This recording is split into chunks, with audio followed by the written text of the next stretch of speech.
Hello everyone, I welcome you to स्कूलजी, India's first online school. मेरा नाम है अमृत कौर पिलानिया और मैं हूं आपकी साइंस टीचर। हम कंटिन्यू करेंगे क्लास 7th साइंस का चैप्टर 4 विच इज़ हीट। आज हम उसमें एक एक्टिविटी, इस क्लास में उसकी एक एक्टिविटी से शुरुआत करते हैं। इवेंचुअली मैं आपको समझाऊंगी land breeze and sea breeze के बारे में, which are very very interesting phenomenons. इसके अलावा एक जो ट्रांसफ़र ऑफ हीट का मैकेनिज्म है, रेडिएशन, वो हमारा रहता था, उसके बारे में भी मैं आपको समझाऊंगी। ओके, स्टार्ट करते हैं इस एक्टिविटी से।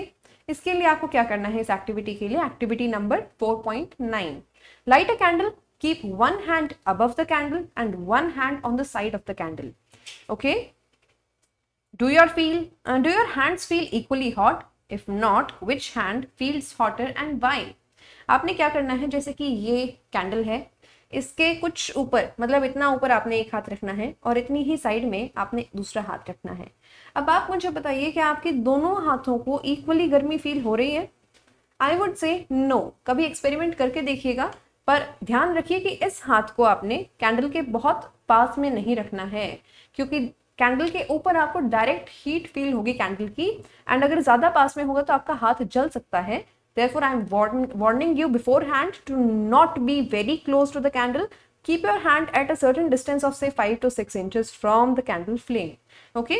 Be careful, keep your hands at a safe distance from the flame so that they do not get burnt.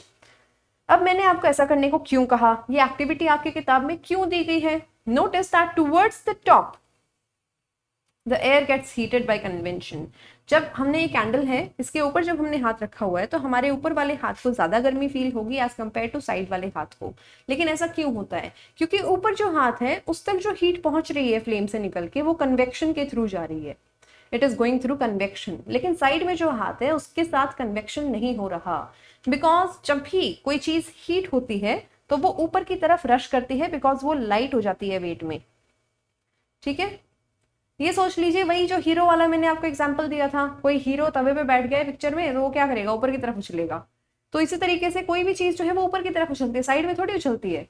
Okay, therefore the hand above the flame feels hot, on the sides however there is no convection and air does not feel as hot as on the top.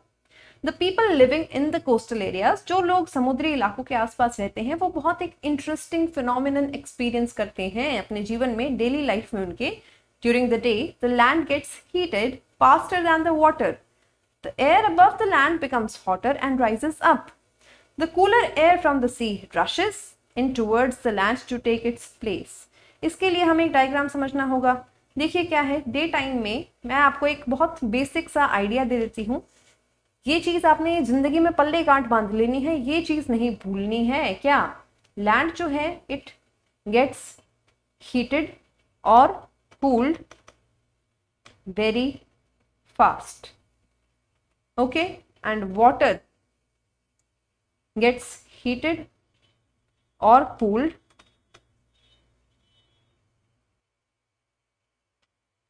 Very slowly.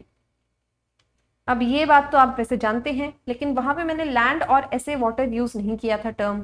आपके किताब में given है कि जो solids हैं, जैसे कि कोई पैन हो गया, वो बहुत जल्दी हीट को पिकअप भी करते हैं और हीट को लूज भी करते हैं, जबकि जो लिक्विड्स हैं वो स्लोली स्लोली हीट होते हैं और स्लोली स्लोली ठंडे होते हैं।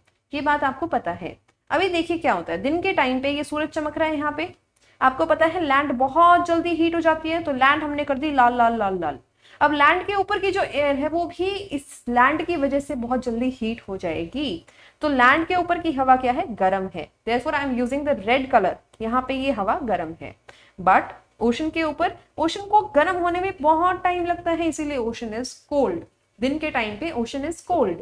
ओशन शाम को 4-5 बजे के आसपास जाकर फाइनली गर्म होता है, उसके बाद वो सारी रात ऑलमोस्ट गर्म रहता है, सुबह के 3-4 बजे तक जाके वो ठंडा होता है। कहने का मतलब ये है कि हम दिन की बात करें जब सूरज चमक रहा है, ओशन का पानी ठंडा है, तो ओशन के ऊपर की हवा भी ठंडी है। अब क्या होगा कि गर्मी की वजह से ये जो एयर है, मैंने आपको बताया एयर ऊपर की तरफ भागेगी। ओके, जैसे ही यहाँ की गर्म हवा ऊपर की तरफ भागी, तो इसने जो जगह खाली छोड़ी है उसको फिल करने के लिए ओशन के ऊपर की जो ठंडी हवा है वो यहाँ पर आना शुरू कर देती है। The cold air from the ocean starts moving towards the land. The cold air from the ocean starts moving towards the land. ये आगे ठंडी ठंडी हवा लैंड की तरफ, जिसकी वजह से दिन में भी कोस्ट पर रहने वाले लोगों को इतनी गर्मी नहीं लगती। क्यों? क्योंकि एक ब्रीज आ रही है सी की तरफ से। A breeze is coming from the sea and this is called sea breeze. हवा को ही कहते हैं ना ब्रीज, जो ये मंद मंद हवाएं चलती है उसको ब्रीज कहते हैं। तो सी ब्रीज आ रही है, ये बात आपको समझ में आ गई। देखिए क्या है, और ऊपर वाले एटमॉस्फेयर में क्या हो रहा है, जो जगह यहाँ से इसने खाली करी है ना ठंडी ठंडी हवा ने, उसको ऊपर वाला जो एटमॉस्फेयर है उसमें गर्म हवा यहाँ पे आके फिल कर देती है। तो कहने का मतलब ये पूरा साइकिल चलता रहता है दिन के टाइम पे, इसीलिए पीछे आप देखिए यहाँ पे सन दिखाया गया है। याद रखना है कि जो लैंड है बहुत जल्दी हीट होता है, तो दिन के टाइम पे सूरज की वजह से लैंड बहुत जल्दी हीट हो जाएगा। समुद्र ठंडा है, समुद्र के ऊपर की हवा भी ठंडी है, लैंड के ऊपर की हवा गर्म है, गर्म हवा ऊपर उठेगी, समुद्र की हवा लैंड की तरफ भागेगी और उसकी वजह से ठंडी ठंडी हवा वहां के लोगों को फील होगी अपने फेसेस पे समुद्र की तरफ से आती हुई। इसी चीज को कहते हैं sea breeze. Is that clear? ये हो गया। इसके बाद हम पढ़ेंगे नाइट टाइम पे क्या होता है, यानी लैंड ब्रीज कैसे आती है। देखिए क्या है, अब सारा दिन हो गया, सारे दिन से इस पानी के ऊपर गर्मी पड़ रही थी। सिंस होल डे ये पानी गर्म होता जा रहा है, होता जा रहा है, होता जा रहा है। शाम के कुछ 5-6 बजे ये पानी अपनी मैक्सिमम हीट लिमिट पे पहुंच जाता है। उसके बाद क्या है कि ओशन के ऊपर की हवा अब गर्म है, यानी दिस एयर इज वार्म। क्या है? This air is warm. जबकि जो हमारा लैंड है इसके ऊपर की हवा अब ठंडी है, क्योंकि लैंड बहुत जल्दी हीट को लूज भी कर देता है। 1-1.5 घंटे में ही धरती गर्म भी हो जाती है, धरती के ऊपर की हवा भी गर्म हो जाती है, और 1-1.5 घंटे में ही सूर्य के अस्त होने के बाद आफ्टर द सनसेट बहुत जल्दी जो लैंड है वो ठंडी भी हो जाती है। सो अब लैंड के ऊपर की हवा ठंडी है, बट ओशन के ऊपर की हवा गर्म है। सो बेसिकली क्या होगा कि यहाँ से ओशन के ऊपर वाली जो हवा है ये ऊपर की तरफ भागेगी, क्योंकि ये गर्म है। हीरो ऑन द तवा, गरम गरम तवा उछलेगा, इसी तरह से ये गर्म हवा ऊपर की तरफ उछलेगी। जैसे ही ये ऊपर की तरफ उछलेगी, यहाँ से जो ये ठंडी हवा है ये आकर इसकी जगह लेना शुरू कर देगी, यानी cold air from the land starts moving towards the ocean. इसी चीज को हम क्या कहते हैं भाई? इसी चीज को हम कहते हैं क्या, बताओ? लैंड ब्रीज, यानी लैंड से समुद्र की तरफ जाने वाली हवा। This is called land breeze. क्या हो रहा है कि धरती की साइड से जा रही है ठंडी हवा, और ये जो समुद्र की हवा है ये पहले ऊपर जाती है और ऊपर जाने के बाद ये धरती की तरफ मूव करती है, और यहाँ से ये जो ठंडी हवा ने जगह खाली की है उसको कवर कर लेती है। सो ये साइकिल चलता है नाइट टाइम में। यहाँ पे कोई सूरज नहीं दिखाया गया है। This means this is the night view. Okay, अभी एक बार इसकी रीडिंग ले लेते हैं भैया। The warm air from the land moves towards the sea and completes the cycle. The air from the sea is called sea breeze. To receive the cooler sea breeze, the window of the houses in coastal areas are made to face the sea. At night, it is exactly the reverse. The water cools down more slowly than the land, so the cool air from the land moves towards the sea. This is called the land breeze. Land breeze, sea breeze. I hope आपको समझ में आ गया होगा। अगर नहीं आया है तो एक बार फिर से कुछ 5-7-8 मिनट रिवाइंड करके देखिए, आपको क्लियरली समझ में आ जाएगा। एक साउंड माइंड से टेंशन फ्री होकर बैठो, कोई बड़ी बात नहीं है, इतना मुश्किल नहीं है, इजी है और इंटरेस्टिंग है। ठीक है। When we come out in the sun, we feel warm. How does the heat from the sun reach us? देखिए, जब भी आप धूप में बाहर निकलते हैं आपको गर्मी फील होती होगी ना, शरीर ऐसे गर्म हो जाता है। तो आप मुझे बताइए कि वो धूप की जो गर्मी है वो आपका शरीर कैसे फील करता है? How does your body feel the heat coming from a sun which is hundreds and millions of kilometers away from Earth? Okay, it cannot reach us by conduction or convection as there is no medium such as air in most part of the space between the Earth and the sun. देखिए conduction कहाँ होगी? Solids में होगी conduction. पता है ना आपको कि कंडक्शन सॉलिड्स में होती है सिर्फ। अब सन और अर्थ बहुत बहुत दूर है एक दूसरे से, इनके बीच में कोई सॉलिड कनेक्शन नहीं है, तो कंडक्शन तो देखो इनके बीच में नहीं हो सकता। इसके अलावा अर्थ का जो एटमॉस्फेयर है वो सिर्फ कुछ 100 किलोमीटर्स तक अर्थ के सरफेस से रेंज करता है, और उसके बाद लाखों किलोमीटर तक कुछ भी नहीं है, स्पेस में वैक्यूम है। ठीक है, जो भी है वैक्यूम है, यानी कोई हवा कुछ नहीं है स्पेस में। अर्थ और सन के बीच में कोई हवा कोई स्पेस कुछ नहीं है। सो इतने ऐसे एक तरीके से सिचुएशन को क्रॉस करके ये जो सूर्य की हवा है ये धरती तक, सॉरी सूर्य की गर्मी, हवा कह रही हूँ, ये जो सूर्य की गर्मी है ये धरती तक पहुंचकर हमें कैसे इंपैक्ट करती है ये चीज पढ़ेंगे अब। From the sun the heat comes to us in the form of radiation. सूर्य से जो रोशनी हमारे तक पहुंचती है वो रेडिएशन के फॉर्म में आती है। एक रेडिएशन क्या होती है ये पढ़ लेंगे। The transfer of heat bye radiation does not require any medium. Medium का मतलब है माध्यम।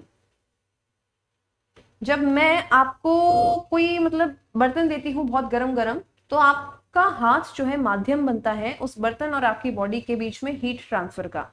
समझ में आई बात? आपको अगर मैं किसी हेयर ड्रायर जो होते हैं, हमारे ब्लो ड्रायर जो होते हैं, उनसे गरम गरम हवा अगर आपके फेस पर मारूंगी तो वो जो हवा आप तक पहुंच रही है वो हवा के माध्यम से पहुंच रही है।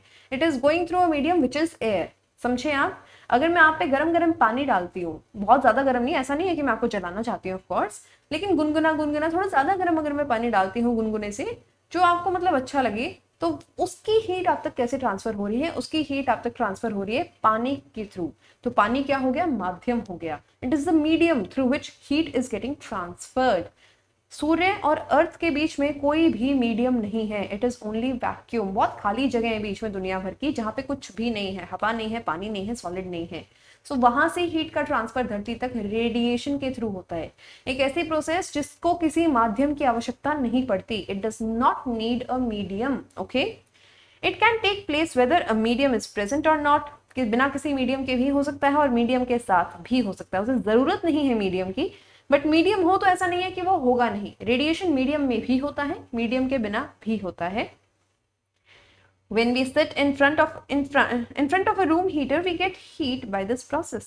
आप जैसे सर्दियों में, अगर आप नॉर्थ इंडिया से, आपने देखा होगा बहुत लोग कुछ लकड़ियां जलाकर उस पे से हाथ सेकते हैं।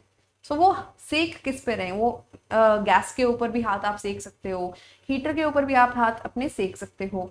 वो जो हीट उस फ्लेम से आपकी बॉडी तक ऐसे दूर हाथ रखने से पहुंच रही है, that type of heat is called radiation. Okay, a hot utensil kept away from the flame cools down as it transfers heat to its surrounding by its radiation.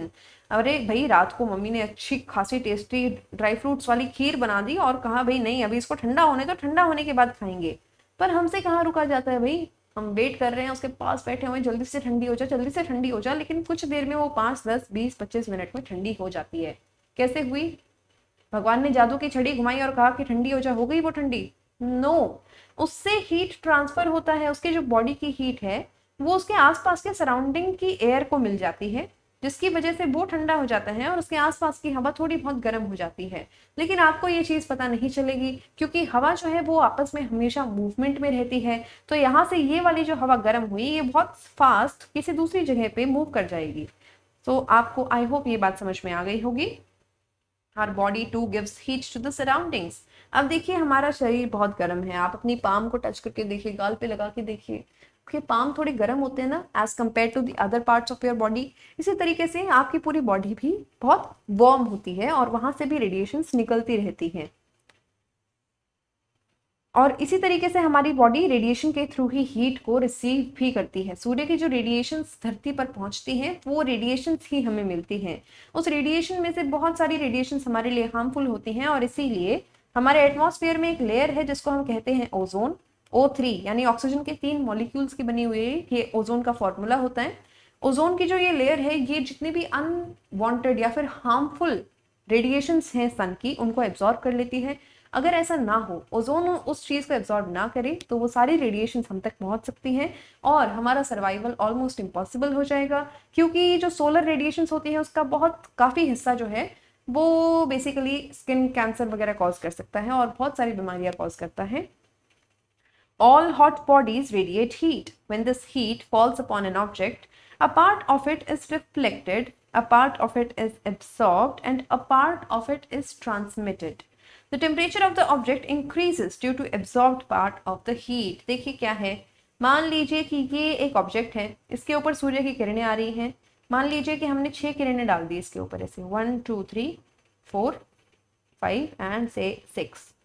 तो इसमें से एक पार्ट क्या होगा, ये बॉडी एब्जॉर्ब कर लेगी। यानी मान लीजिए कि ये जो 2 रेडिएशन थी हमारी, ये इस बॉडी ने एब्जॉर्ब कर दी। इसके अलावा जो 2 पार्ट्स हैं वो ये बॉडी एब्जॉर्ब भी कर लेगी और आगे ट्रांसमिट भी कर देगी, यानी कि इसमें रुकेगी नहीं ये हीट, ये आगे की तरफ ट्रांसफर हो जाएगी। और जो एक पार्ट बच गया वो ये रिफ्लेक्ट कर देगी, यानी यहाँ से ये हीट आई और ये ऐसे रिफ्लेक्ट हो गई, यहाँ से ये हीट आई और ये ऐसे रिफ्लेक्ट हो गई। तो इस बॉडी के अंदर रिटेन कौन सी हीट हो रही है? सिर्फ ये वाली, only this heat is getting retained in the body. इसके अलावा ना ये वाली हीट शरीर में रुक रही है, ये आगे निकल जा रही है, ट्रांसमिट हो रही है, इसको क्या कहते हैं? ट्रांसमिट।